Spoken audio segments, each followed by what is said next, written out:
Esse da mesa do pastor é da mesa do pastor especial. Estou pedindo ao pastor Hélio para que faça em meu lugar, devido à minha ausência, mas eu estou tendo a oportunidade de anunciar, então, esta mesa do pastor, exatamente da onde nós estamos organizando a nossa terceira filha, a Igreja Batista de Novo Monte, né? Em Monte Alegre.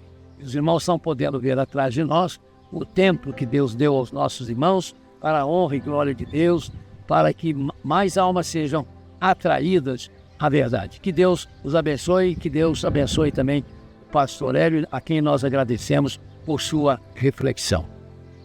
Olá, tudo bem? Deixai as crianças virem a mim. Deus Pai sempre instruía o seu povo para que confiem nele e não deixassem de instruir as crianças e direcioná-las no mesmo caminho.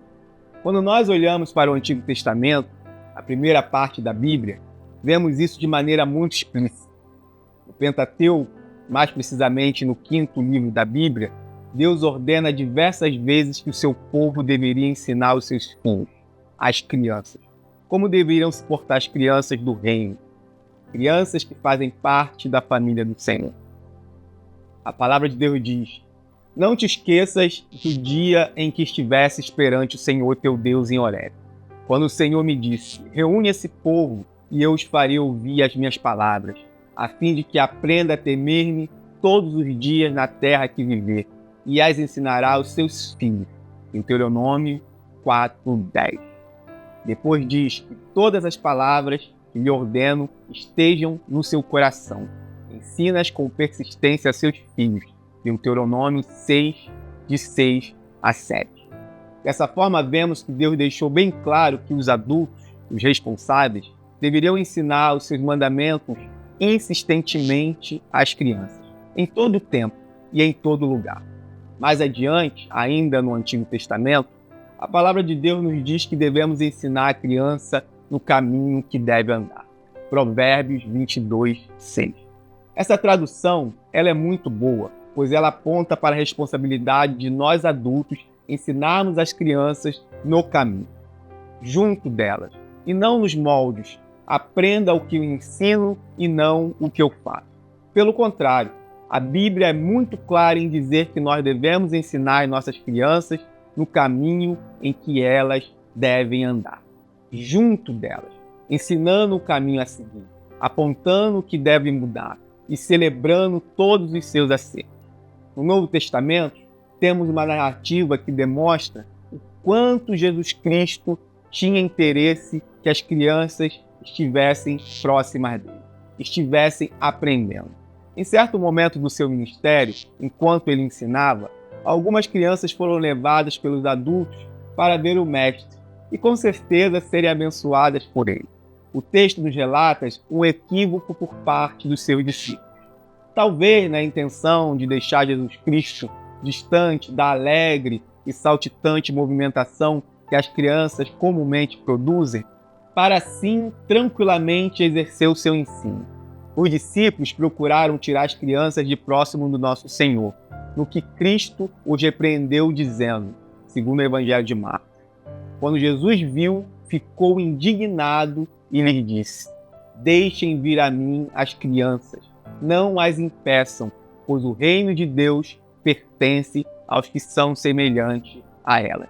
Marcos 10, 14. O que foi dito até aqui é suficiente para sustentar que a igreja tem a responsabilidade diante de Deus de acolher, cuidar e ensinar o Evangelho, não apenas aos adultos, mas às crianças também. E diante disso, podemos nos alegrar e dar graças ao nosso Deus, pois nesse final de semana a nossa igreja pôde acolher, cuidar e ensinar crianças a respeito do reino de Deus. Nós tivemos em nossa igreja, nos dias 26 e 27 de julho, a nossa escola bíblica de férias. Como sempre, a EBF é um momento maravilhoso na vida da nossa igreja. Não apenas da nossa, mas de todas as igrejas que a faz proclamando Jesus Cristo como Salvador. E o que podemos dizer desse importante trabalho que é a IBF?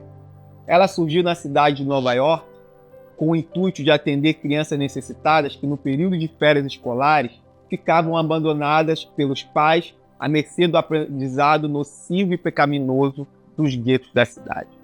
Diante disso, em julho de 1898, a irmã Elisa Reis, incomodada e inspirada por Deus, resolveu fazer algo por aqueles pequeninos.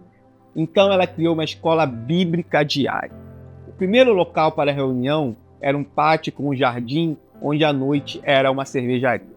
A irmã Elisa Reis pagava o aluguel desse local do seu próprio bolso. E naquele verão, a escola diária, como era chamada, durou 6 semanas.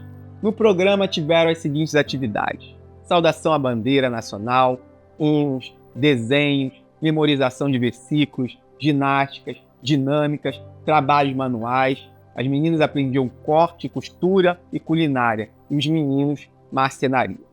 Na realização desta primeira EBF, houve a cooperação da Igreja Batista de Epifani, da qual a irmã Elisa era membro. E naquele ano, 57 crianças foram alcançadas. Nos anos seguintes, 1899 e 1900, foi novamente realizada a EBF diária com grande sucesso.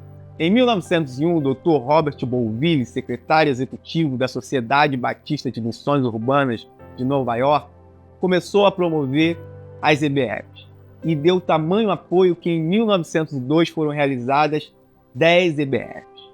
Em 1903, realizaram 17 e em 1904 foram 34. O trabalho cresceu tanto que o Dr. Robert se desligou da sociedade para promover EBFs no âmbito interdenominacional. Em 1911, foram realizadas 102 EBFs e formaram então a Associação das Escolas Bíblicas de Férias, que fazia a promoção e fornecia materiais e recursos para tal. Em 1907, tornou-se então internacional. Nisso reconhecemos a dedicação do irmão Robert. Ele amava missões infantis, sendo considerado o cofundador do movimento EBF. A primeira EBF realizada no Brasil foi no Colégio Américo Batista de Vitória, Espírito Santo, na primeira quinzena de 1924, coordenada pelo Dr. Henry. Hoje a EBF é um ministério desenvolvido em muitos países, proporcionando uma oportunidade sem igual de evangelizar famílias inteiras, discipulando crianças. Deus tem escolhido crianças em EBF para usar com o seu poder. Então, quando a nossa igreja se abre para acolher as crianças, estamos dizendo: deixai vir a nós os pequeninos, para que eles conheçam a palavra do reino, porque o nosso rei se importa com elas. Quando nós abrimos a nossa igreja para a EBF, algo maravilhoso acontece, algo relevante, pois não apenas as nossas crianças, as da nossa igreja, mas crianças ligadas a nós, sobrinhos, netos e outras conhecidas do nosso querido São Basílio, têm a oportunidade de se achegar aos ensinos do Mestre. Quando realizamos um evento como a EBF, demonstramos que a igreja está inserida na sua localidade e que quer aqui fazer diferença. O que nós podemos esperar disso, irmãos? Nós podemos esperar que crianças tiveram suas vidas marcadas e que com certeza construíram memórias. Que adultos tiveram em suas almas lançada a semente da palavra de Deus. Palavra essa que diz que nunca volta vazia. Que esses tenham suas vidas de alguma forma mudada, que sabem ao arrependimento e à conversão. Agradecemos a Deus pelas nossas crianças, agradecemos a Deus pelo nosso ministério infantil e pela educação cristã. Agradecemos a Deus por todos aqueles que se envolveram de alguma forma com o momento de EBF da nossa igreja. Que possamos continuar atentos à necessidade de falar de Jesus para as crianças. Que nós entendamos que a igreja é um lugar para que elas estejam. E como já foi dito, na igreja que tem criança gritando, fazendo as suas bagunças, é uma igreja que tem vida. Que nossas ações como igreja jamais seja algo que impeça as crianças de se achegarem ao reino de Deus. Que Deus nos abençoe e que Ele mesmo nos ajude nisso também.